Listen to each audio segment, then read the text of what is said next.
Welcome to the Lean Blog Podcast. Visit our website at www.leanblog.org. Now, here's your host, Mark Graban. Hi, this is Mark Graban. Welcome to episode 234 of the podcast. It's November 16th, 2015. Today's guest is Mitch Kahn. He's the president of Unionwear, a manufacturer of hats, bags, and apparel in Newark, New Jersey. Now, I first learned about Mitch and his company because of a display that they had up at the Northeast Lean Conference recently, and I blogged about that. You can find a link to that and other things by going to leanblog.org/234. Now, what caught my eye was their display of political hats that they produce, including the famous red Make America Great Again hat that Donald Trump wears, among hats produced for other candidates. Now, beyond the surface of those hats is, I think, a really fascinating story about competing instead of making excuses. As Mitch explains here in the podcast, Unionwear has been very successful, even though he's producing in one of the highest cost parts of the world. Unionwear has had to compete against imports from China and lower wage southern states in the U.S., and Lean has been a major part of their strategy for improving productivity, reducing cost, and being fast to market. Now, whether you work in healthcare or manufacturing, I think you'll really love the story and the principles and the ideas behind Mitch, his company, and his employees. So again, to learn more, to see some videos and news stories about Mitch, go to leanblog.org/234. Mitch, hi. Thanks so much for being on the podcast and being willing to share your story today. All right. Good morning, Mark. So can you start off for the listeners, introducing yourself and tell us a little bit about your company, Unionwear? Sure. My name is Mitch Kahn. I'm the president of Unionwear. I started the business in 1992. We're based in Newark, New Jersey, and we manufacture baseball caps from scratch, all sorts of headwear, and all sorts of sewn bags like backpacks, laptop bags, tote bags, garment bags, and messenger bags. Everything's 100% made in USA, and everything is made with union labor. What prompted you to start the business? So I started the business in 1992. I bought a bankrupt baseball hat factory. Before then, I was working in investment banking, and I really didn't like it. I wanted to kind of be the client. I wanted to make stuff. So I spent about a year trying to come up with an idea to start a business, and then I came across this baseball hat factory that had been foreclosed on. It was very small. It was in Jersey City, New Jersey. And I came up with enough money to buy the equipment at an auction sale. And what I was going to do differently with that business was I was going to start selling baseball caps to the fashion industry, which was not a thing in 1992. You couldn't go into the Gap or Macy's and buy a baseball cap back then. And I was actually pretty successful very quickly. The idea caught on. We picked up customers like Ralph Lauren and Nordstrom's and Izod, and we were helped by the growth of outlet stores at that time. It was a great item for all these outlet stores, which were popping up all over the country. However, by 1994, our entire business model collapsed because all of those clients started manufacturing in China. It happened really quickly. I didn't see it coming. It was only a couple of years after Tiananmen Square. I did not foresee that China was going to become this giant in the market economy so quickly. And one of the first items they went after was baseball hats because it's almost all labor. So we needed to come up with a new business model pretty quickly. And around that time, we came up with the idea of selling products specifically because they were made in USA and going after the made in USA market. We started with labor unions. We actually named the company Unionwear because unions were, at that time, one of our natural. We're a union shop. We were the only union shop that made baseball hats, and they were a natural market for us. And then by the year 2000, we expanded into political campaigns when the internet made it possible for Al Gore's campaign to raise money by giving a baseball hat away to every donor. And we had that contract. That's been a big part of our business ever since. And we slowly moved into other markets that we found were buying American. After our lean transformation in around 2007, we were competitive with non-union shops in the Deep South and were able to compete with those shops and even shops in Puerto Rico for military business, and now that's a huge part of our business as well. In 2007, we bought a bag factory, And we did a lean transformation of that factory. Now that's about half of our business. And we've continued to expand our markets as the prices of imports continue to surge year after year while our domestic pricing really remains flat. We've been able to break into more and more markets, particularly B2B markets that are looking to co-brand with the Made in USA label, which is really the most valuable brand in the world. And these kind of markets include manufacturers who sell their products as Made in USA, like Lincoln Motor Company sells their product is proudly Made in USA. When they give a baseball hat or a bag away, they don't want that product to say Made in China. There's also a lot of socially responsible companies which give bags and hats away. Whole Foods sells these bags, Google, a lot of other companies like that. And they buy our products because the union label shows that the products were definitely not made in a sweatshop, and the Made in USA label shows that the products were not shipped halfway around the world to get here. We've also been able to return into the fashion business over the last 5 years for the first time since the early 90s, as we've been more competitive and as fashion businesses have kind of shrunk the volume that they're ordering and going for more small batch manufacturing.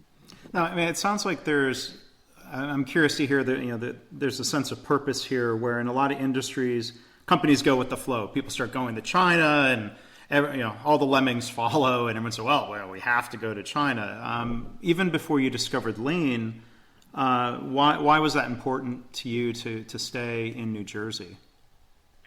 Well, I always reminded myself of this the first 10 years I was in business, that if I wanted to make money, it would have been a lot easier for me to stay on Wall Street. I didn't want to make money. I wanted to make products.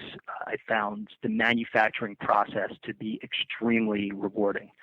To come into work, have someone meet me with an idea, have them leave with a sample, and then figure out how to manufacture that sample, what machines to buy, what people to staff them with, what's the best way to make it, how do we get it to the customer on time, have all of that figured out, and then go out in New York City and see people wearing and using their products. I found that all very rewarding. So that was one part of it. I didn't want to go to China because I enjoy the maker experience. The second part of it was, from the onset, I wanted to make sure that all of our employees were well compensated and had the same benefits as white-collar workers. Our union was the ladies' textile workers union. And they said we were the first company, and we still are probably the only company that went into them before we started the business and said we wanted to start a union shop. And because I knew we were going to give our employees the benefits that union workers would earn anyway, so we might as well go to the union shop and take advantage of the relationships that the unions had, and use that for marketing purposes. Mm-hmm. So I'm curious then to hear more about lean. You mentioned 2007. How did you first get introduced to the idea of lean, even before you got started applying it within Unionwear? So around 2004, we were faced with a lot of increasing expenses that were affecting us, but not really affecting the rest of the country. New Jersey was raising its minimum wage pretty significantly ahead of the federal minimum wage. We didn't pay minimum wage, but there's a ripple effect, and we weren't paying people right off the street with no training $10 an hour either. So we were going to see our wages go up by about 30 to 40% pretty quickly. We also had big increases in healthcare that were happening at that time, and most of our competition was non-union shops in the South and in right-to-work states. And in most non-union shops, until Obamacare, there was no health insurance offered. And we started to see, over a 4-year period, we used to pay about $50 a worker for health insurance. By 2004, it was about $180 a month. That was a pretty big increase there. And then our real estate prices were right outside the New York area, started going up pretty quickly around that time. So even though we were only competing by then for Made in USA work, we couldn't compete with the South. And I was very concerned with our ability to remain a viable company. So I started looking for a magic bullet, and I stumbled upon a Lean 101 seminar that was being run by New Jersey Manufacturers Extension Program. And I took it, and it really blew my mind. For any listeners that aren't familiar with this program, it's a pretty national program. It's a one-day class that's held usually by an MEP that trains executives and everyone from executives to factory workers on the whole lean process. And it puts people in a simulated factory making clocks. And at the beginning of the day, everyone's kind of left to fend for their own and use their own traditional methods to set up a production line and manufacture very simple clocks using these other executives, everyone who believes they know everything about manufacturing. And at the beginning of the day, a group of executives working together with all their brain power might produce about 15 clocks an hour. Throughout the course of the day, lean principles are introduced. Many lean principles are introduced one by one, and then they'll do another simulated flow where they have the manufacturers take the principle that they just learned and apply it to this mini production line, and their volume increases. And from the beginning of the day to the end of the day, this group of executives will maybe increase their production from 15 clocks to about 300 or 400 clocks an hour. And it really opened up my mind to what was possible to do at my factory. And I still remember when I came back to my factory, all I could see was the opposite of lean. I was so angry. I was so angry at everyone who worked for me for not seeing that they were doing non-value added work all day, forgetting that I had just gone 10 years without seeing any of that myself. Yeah. It becomes hard when you suddenly see waste and problems that you would have looked past before. Yeah. And so I just wanted to do everything at once. And, of course, you can't do that. But I did go back to NEP, and I hired them for a small project while they submitted a proposal for a grant from the New Jersey Department of Labor to do a lean transformation project for us. And I remember bringing in the consultant from NJMEP, and he met with our plant manager at the time and me. And the plant manager was very old school, very traditional manufacturing production line person with about 30 years experience. And he was very skeptical of the consultant, and all he wanted to know was how he was going to make our machine operators, sew faster. And the consultant said, I can't do that. I don't know anything about sewing. I'll be totally honest with you. And he said, well, how are you possibly going to improve our production here? And the consultant said, well, I'm only going to focus on what they're doing when they're not sewing. I've worked in food companies, I've worked in paint companies, I've worked for car companies, and it's always the same things. All I do is look for those things, and I train your workers and I train your management to eliminate those things through designing the factory differently and training people differently on how to do stuff. And needless to say, the plant manager was not convinced, but I brought him in anyway to do this project. And we started with a really simple project. He went for the low-hanging fruit. And he took a look at our embroidery operation. And we run about 12 embroidery machines here in the middle of our production process where we embroider our own hats and bags. And he spent a day observing that process, and he said to me, how long do you think your machines are down between orders? And I knew this from the spreadsheet that I looked at when I bought the machines. And I said about 20 minutes, and he had a videotape, and he said, well, how about an average of about 2.5 hours? And I didn't believe it. I looked at the videotape, and I saw that the machines were down, because I always walked out there, and I saw everyone working really hard and running around, and I couldn't understand why it was down for so long. And it turned out it was a very simple problem with a very simple solution. And this was something that was going on 15 to 20 times a day. That was the average number of orders that we were pushing through the embroidery department a day. Our embroidery manager was a Chinese national who spoke English, and our embroidery operators were mostly from Spanish-speaking countries, and they spoke a little English. But from the time our embroidery manager gave the instruction to say, hey, go pick out some dark green, some gray, and some red thread for this order, to the time they brought back the proper cones was about 2.5 hours, because she would go with the instructions from a customer to look for dark gray and dark green, and the employees would go out to the shelves of closed white boxes with the thread color names on them, and the names were like cement and soup and canary, and all of these names, they'd have to open box after box to find the right color thread. If they were lucky, it was the thread the embroidery manager had envisioned in her mind would be appropriate for this particular logo. If they weren't lucky, they'd have to go back and come back with another armful of threads. Then they would have to count out the threads. Threads were shipped to us in boxes of 12, but our machines had 20 heads on them. So they'd have to count them out. They'd have to find the beginning of each cone, and then they'd have to bring them to the machine, put them on this machine, and thread them, and then go back to the next color. So his first project was to take all of our threads and get rid of the names and get rid of the boxes, put everything in giant Ziploc bags, color code the factory thread department like a rainbow, and refer to everything by color number, and take all the threads and only inventory them in units of 20 so they wouldn't have to count them anymore. And the bags would come out to the table. The embroidery machines would be loaded. When it was over, the cones would go back into the bags. They would be put back on the shelf. The whole process went from about 2.5 hours to about 15 to 20 minutes, pretty quickly. And we were really easily able to see the power of lean in that department. And we were sold. So we went ahead and we got the grant, and we spent about 2 years putting in every facet of lean into the factory. We put in a 5S, which took a while.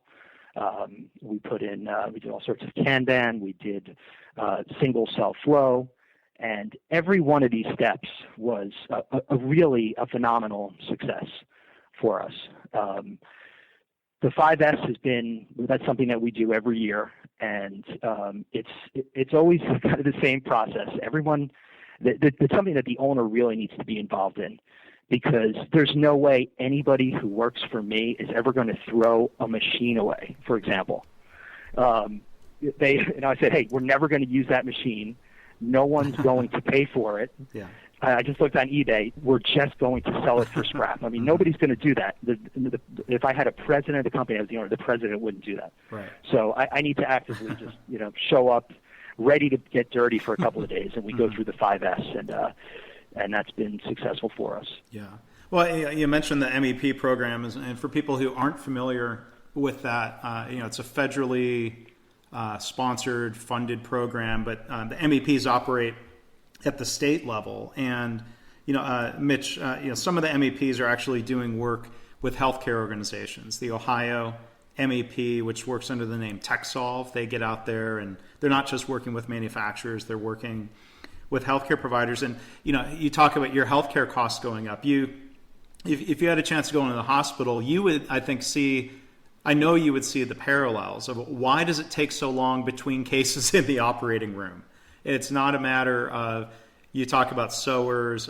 We're not asking the surgeons to work faster. We're just trying to maximize the amount of time during the day they can actually be surgeons. And that makes a huge difference in healthcare, and hopefully is going to help get costs under control. There's big parallels there. Yeah, there are a lot of parallels between healthcare and manufacturing. And coincidentally, while we were going through the first lean transformation, my first son was born. And the consultant, Dave Hollinger, who shepherded us through this whole process, always tells this story about how when I came back from the hospital, I had all these pictures of all these ideas that I had come up with from looking at the hospital, that it was Mount Sinai, New York, that was already implementing lean that I wanted to put in our factory. And we still use a lot of those processes, color-coded folders. And one of the biggest improvements, there's so many lean improvements that we made here, but one of the first principles that Dave taught us was to get rid of tables. Tables are evil. Unless you happen to be using the table for a particular job, it's going to be filled with garbage on the top of it and filled with garbage underneath it, because that's human nature. And I noticed that hospitals don't have any table. If anybody needs a table, they've got rolling carts. So we gave everybody their own rolling cart and designated places on the rolling cart for everything that they would need, gave them a small personal space on the bottom and their own garbage in there. And we still use that. And, I mean, forgetting about the productivity gains, the amount of space we gained by doing that was great. Yeah, I mean, I think there's a good general lean principle of put everything on wheels. Be flexible so you can rearrange cells, rearrange the layout, make changes as customer demand changes to create different capacity. That's definitely a great lesson. I was wondering if you could elaborate a little bit. There was a letter that you had posted at the Northeast Lean Conference, and I posted a picture of that on the blog. I was wondering if you could, kind of just talk a little bit more about the idea, and I think a lot of manufacturers still don't get this. The idea, as you said in the letter, manufacturers can't create value by cutting labor costs. You have to redeploy labor into creating more value. Can you talk about what that's meant for you and the company? Okay, so we have a single-minded focus here on creating value. And once the people who work here understand what that is, then it becomes a mindset, and it becomes very easy to implement any of the features of Lean. What a single-minded focus on creating value means is that we are here to create finished product that needs to go right into a box and get shipped to a customer. And that customer will only pay for any of the value that we added for that product. So if we're making products and we're putting them in boxes into inventory, we're actually not creating value at that time. We're just creating inventory. If we are creating work in process because people are working faster, we can't turn that's not finished product that we can sell. We're not creating value. Now, if we are able to improve our productivity where we're creating a lot of value, and because of that, I lay people off, I'm actually not creating value by doing that. I'm kind of breaking even on the value proposition. So creating value means if I have 100 people and they used to make 1,000 hats a day, and now they can make 2,000 hats a day, and then 50 people can make 2,000 hats a day, I'm creating value by taking those other 50 people and creating another product with them. So that, to me, that is creating value. It is, it's something that we very actively measure. I think that's one of the keys to our success, is our ability to measure the amount of value that we create. And we have this process which we use, which is we do a lot of custom products. Baseball caps are very cookie cutter. That's only about half of our business. The other half is bags, and every bag that we make is different. I'll walk out one day and we'll be making tote bags. The next day we'll be making attachés. The next day we'll be making messenger bags. It's got totally different value stream maps in them. They've got totally different plant layouts. So the first process for us is to figure out, by doing a traditional time study, what is the cycle time of this product? What is the amount of time that the worker is actually adding value to the product, just putting it, taking two pieces of fabric and sewing them together, or cutting that fabric? That's really all that we can do to add value. Everything else that we do, which is looking for thread or waiting for instructions from a manager or redoing work or building up work in process, that's not adding value. So if we take a attaché and we know that attaché has 20 minutes of value of time that's just spent adding value to that product, we can then measure our output in terms of minutes of work created against the amount of time that our workers worked. So if we looked and we say, okay, based on our time studies, our workers created 10,000 minutes of work today, but based on our time clock, they worked 20,000 minutes. That means that they spent 50% of their time creating value. We measure this all the time. It enables us to get our pricing in check. It enables us to know if we're meeting our margins just by walking out on the floor and seeing if there is work in process or if there are people moving around. And it's kind of created goals for everybody to know whether the shop is lean and creating value or not. Now, when we started this process, when we were measuring with MEP at the beginning, it turned out before we did any lean stuff, we were only adding value about 20% or 25% of the time. The rest of it was all spent on non-value added work. By the end of the process, we were adding value about 65% of the time. So our productivity almost tripled. It was difficult for most of our line workers to grasp the concept of what we were trying to sell to them. So we changed our measurement from percentage of time working efficiently or adding value to hours per day. And then people finally started to get it. We said, hey, believe it or not, you're only spending about 2 hours a day sewing, but you're getting paid for 8. We're asking you to spend about 5.5 to 6 hours sewing and get paid for 8. And they got it, and they saw that was actually a great bargain for them. And ever since we kind of made that change and we were able to retrain everybody on lean principles, we made our own videos highlighting about 50 different non-value-added tasks that were regularly performed in the factory so we could help people identify them. We showed everybody the lean toast video. Mm-hmm. People are familiar with that? Yeah. We got one in Spanish and Portuguese and Chinese and showed it to everybody there, and people really started to get it. And now it's a mindset that is here. Well, and the one, I mean, there's many things that are interesting and impressive about your story, but I think one of them is your involvement as an owner. It seems like lean is not just an operation strategy. It seems like it really is a key piece of the business strategy, how you're running the business and trying to be successful in the long term, right? Yeah, I think that is, if I were to describe my job, I'm in charge of lean here.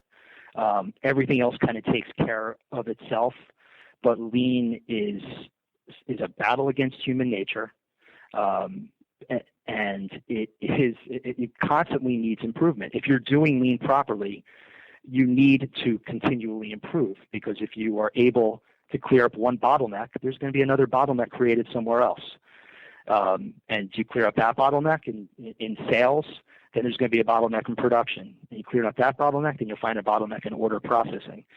So I leave the growth on the top line up to the salespeople, mm-hmm. and I take care of the growth and capacity by implementing lean principles throughout our entire organization. The last thing I was hoping we could talk about a little bit, at the conference I saw in the display hats that you've produced for Jeb Bush and for Hillary Clinton, and there was the bright red, very familiar Donald Trump Make America Great Again hat. I was wondering if there were any stories particularly behind the Trump hat. It seems like that came out of nowhere, and I'm just curious what the story was about getting that business and trying to deliver, I'm sure, a large number of hats relatively quickly. Are there any stories that you can share about that? Yes. Well, on the Hillary side, we have been doing work for a company called Financial Innovations for decades. They've been managing the Democratic candidates for president for quite some time, ever since Bill Clinton. Mm-hmm. And we had a very strong relationship with them. And one of the reasons our company is regularly chosen to produce products for candidates is that we can produce goods quickly, mm-hmm. Because candidates don't buy for the long term. A lot of the nominees for president, or a lot of the primary candidates right now are they don't know if they're going to be around in 2 or 3 weeks. Right. So they're ordering every week. They're ordering, instead of ordering 25,000 hats at a time, they're ordering 2,000 or 3,000 hats a week. So they need people who can turn things quickly, and because of our lean principles, we are able to turn things quickly. We don't have a lot of work in process on the floor, so we're able to rush orders out for people that need them. But another reason that we're selected is that we're a union shop, mm-hmm. and what the union label says to political campaigns is that we've already been vetted, mm-hmm. for any sort of social compliance issues. They let the unions take care of that. That's not so interesting to the Republican side, but we have done a ton of Republican work. We did all of the work for the John McCain campaign, and we're doing about 4 candidates right now. They just ask that we don't put a union label inside the hat, mm-hmm. For whatever reasons. Yeah. A second reason that we're chosen is that we have a reputation of candidates don't want to get bitten by going to an unknown manufacturer of products, mm-hmm. and finding out that the products were actually made overseas. And our reputation as a military contractor says to them that we have been vetted by the military, and military goods need to be made domestically. Not just all the labor, but even all of the components need to be sourced domestically for those products. So I think that's why they kind of came to us. We don't do work with the campaigns directly ever. It's risky to do that. We always go through advertising agencies. The particular agency that we had worked with the Trump hat came to us from the Made in USA Foundation, they just did an internet search on us and were concerned after they had seen these hats being made overseas, and contacted that agency and said, there are plenty of domestic manufacturers of baseball caps. You don't need to put Make America Great Again on a hat that says Made in China. Right. I think it's interesting of the three hats that were on display, the Trump hat was the only one that did not have Made in the USA embroidered on the brim. But I think it really speaks to the idea. I think some people misunderstand lean as being about cost cutting when I think the primary thing is about improving flow, and as you've described so well here, reducing setup times, improving productivity as a way of being more responsive to customers. That's a really powerful thing, and that can lead to being cost competitive, as it seems like you've done there at Unionwear. Yes, it has, and in many ways that you wouldn't anticipate. One thing that lean has done for us, and our dedication to measuring time and doing value stream maps for nearly every product that we manufacture, has given us great visibility into the production process as kind of a data-driven process. Mm-hmm. And over the last 5 years, a big growth in our business has been in reshoring, where companies, usually in the fashion industry or promotional industry, have been getting products made overseas. And now that, in the past, our hats might have been 10 times as much as a hat made in China. Now they're like 25 or 30% more. Mm-hmm. Well, a company who is considering switching is going to be much more likely to switch now. So we're constantly getting products that clothing companies and promotional companies have been getting made overseas and asked to quote on them for domestically made product. And we look at the way that the products are made overseas, and to us it doesn't make any sense. What we see in a lot of products made overseas is that in China, I'll take a bag, for example, a tote bag they throw labor at the tote bag to save on materials.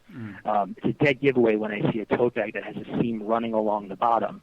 If you cut that tote bag in two pieces, you're going to get a lot more bags out of a roll of fabric than if you just try to cut one big piece.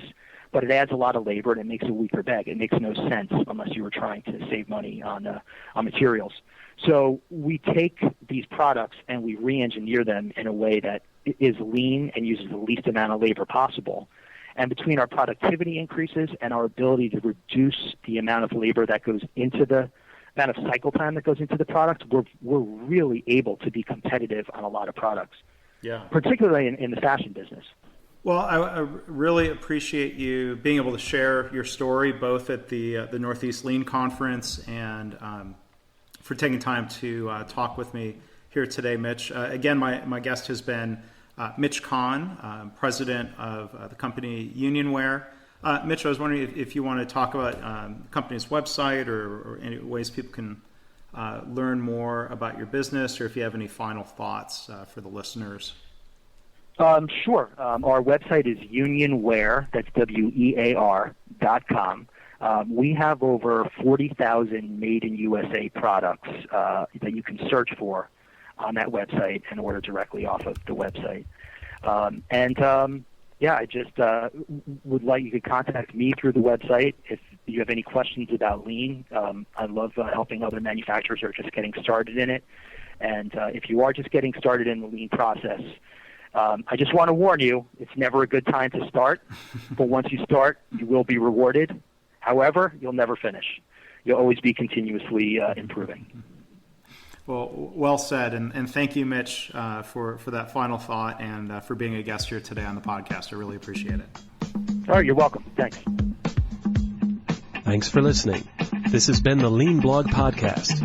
For lean news and commentary updated daily, visit www.leanblog.org. If you have any questions or comments about this podcast, email Mark at leanpodcast@gmail.com.